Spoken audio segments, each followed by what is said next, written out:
Greetings, everybody. Dr. Joe Dispenza here. Knowledge is the precursor to experience. And the more knowledge we have, the more prepared we are for a new event in our life. And if we can assign more meaning behind what we're doing, we always gain greater value. So I want to start off by talking about how most people live their life. It is a fact scientifically that your brain is organized to reflect everything you know in your life. Your brain is a record of all the things you've learned intellectually and all the things that you've experienced in your life. In other words, your brain is an artifact. Now, most people wake up in the morning and they think about their problems, they think about themselves, and they begin to anchor themselves into certain feelings and emotions that reaffirm their personality. And since those feelings and emotions are the end product of past experiences, because that's what emotions are, then people begin to ground themselves chemically into the past. So then they think neurologically within the circuits of their brain that are connected to the past, and they feel emotionally and chemically within the boundaries of those past experiences. And so then most people's personality or their state of being is defined by the past. And if thoughts are the language of the brain and feelings are the language of the body, then how most people are thinking neurologically and feeling chemically are causing them to function as a predictable self tied to the past. Now, we can call that, for the most part, our past-present reality. Because once we anchor consciousness into the brain and body and into a state of being, then we could say then our behaviors, choices, the experiences that await us, and how they are going to feel will become very predictable. And so people tend to think the same thoughts, they make the same choices, they demonstrate the same behaviors that create the same experiences, all for the familiar emotion that's called the old personality or the old self. Now, this CD is about defining yourself as a vision of the future instead of a memory of the past. So then in order for you to go from the old self to the new self, one of the ingredients that helps you to do that is consciousness. Now, consciousness is awareness, and awareness is paying attention and noticing. So the more conscious you are of your unconscious self, the less unconscious you will go during the course of your day. Now, I picked two very specific times for these meditations. The first thing, when you wake up in the morning, I'm going to ask you to do the morning meditation because your brain chemistry is changing from melatonin to serotonin, and along with that, your brain waves are changing from delta to theta to alpha to beta, from your subconscious to your conscious. The door to the subconscious mind opens in the morning. So if you begin to think about a new reality for yourself, you begin to think about a new experience that you would like to have, if you begin to contemplate a new way of being, and you begin to take some time out of your busy life and think about some future experience that awaits you, the mere process of thinking and contemplation is the building process neurologically in your brain. And so we are going to ask you to think about a future reality that you may want to experience, some change in yourself that you would like to embrace, some type of event that awaits you in the quantum field. As you begin to think about and speculate a new future event, the frontal lobe turns on. That's the crowning achievement of the human being. It's the creative center. And as you begin to ask the what-if questions, the speculative questions, what would it be like? How would it be? What future awaits me? What do I want? As you ask those frontal lobe questions, because the frontal lobe is connected to all other parts of the brain, like a great symphony leader, it begins to look out over the entire landscape of the brain and it begins to select different networks of neurons that are connected to the things you've learned intellectually and the things that you've experienced as an event in your life. As the frontal lobe begins to call up all these different circuits, it begins to seamlessly piece them together to create a new level of mind. And as you begin to remind yourself of that future event, there'll come a moment when you'll get a vision or a symbol or a picture in your mind, and we would call that an intention. And as you begin to force your brain to fire in new sequences and new patterns and new combinations, you're beginning to reorganize the circuitry in your brain to begin to change the brain to look like that future event has already occurred. Now, your brain is no longer a record of the past. Now, in fact, it is a map to the future. As you begin to be defined by that vision of the future, you're moving into a future present reality. But that's not the end. Because in order for you to move into a new state of being, you either have to begin to experience the event emotionally. In other words, allow the thought to become the experience in your mind. And if thought becomes the experience in your mind, the end product of that experience is called a feeling or an emotion. Or, I'm going to ask you to teach your body emotionally how that future event is going to feel before it occurs.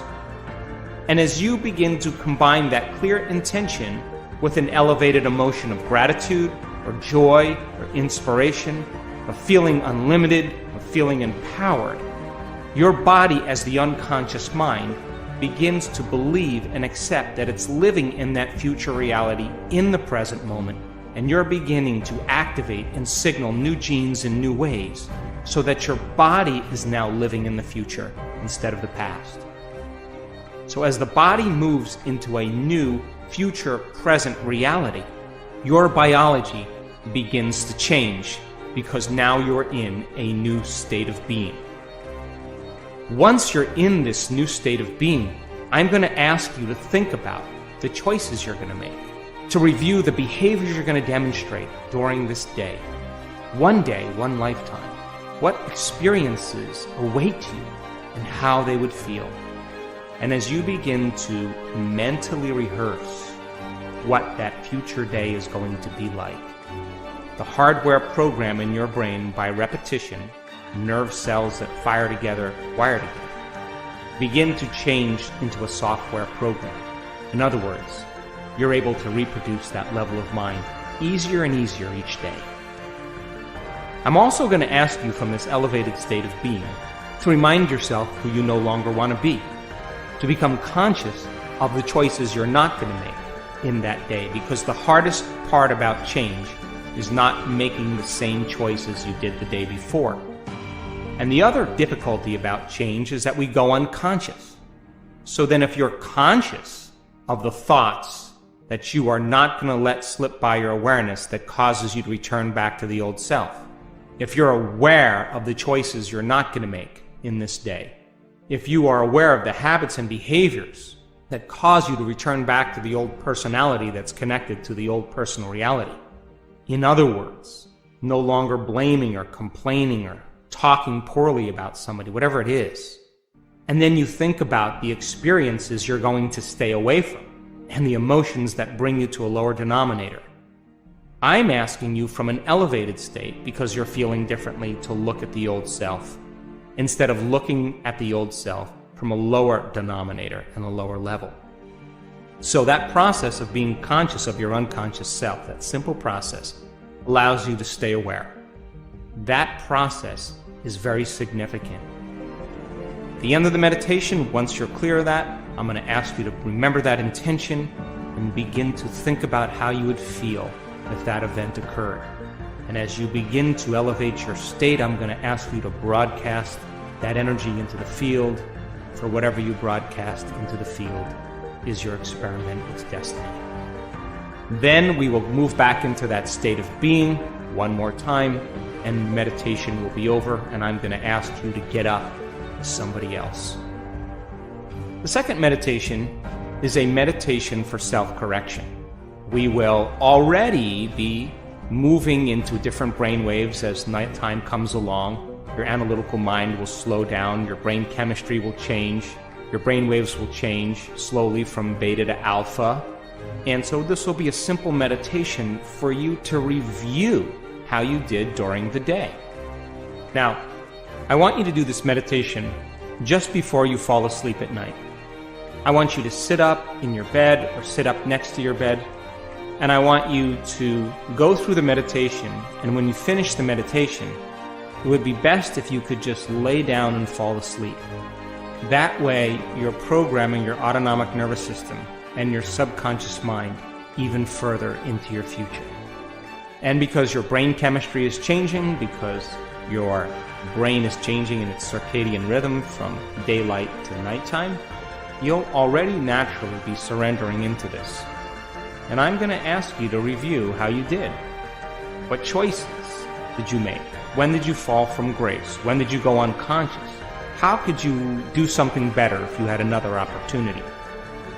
And then I'm going to ask you to put yourself back into that situation and rehearse a better way of being. What piece of knowledge could you use as a precursor to produce a better experience? What piece of knowledge could you apply in this event so that you can begin to change an outcome? And as you begin to rehearse a better way of being, you're beginning to activate and prime the brain further and refine it into the future instead of the past. This is how we self-correct.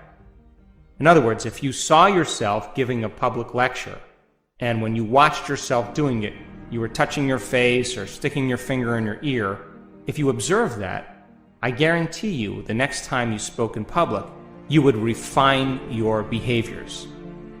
So that process then of going from the old self to the new self and observing how we did then allows us to self-correct and begin to reorganize the mind into the future instead of the past. And then I'll ask you to think about how you would feel if you were able to accomplish it in a better way. Also, during this evening meditation, where you're observing how you did during the day, I want you to acknowledge yourself for the right choices you made, the better behaviors that you demonstrated, the new experiences that you created, the thoughts that you liked about yourself, and how you felt. And so take a moment during this meditation for you to celebrate the changes that you made. And that should begin to become the foundation of your future self.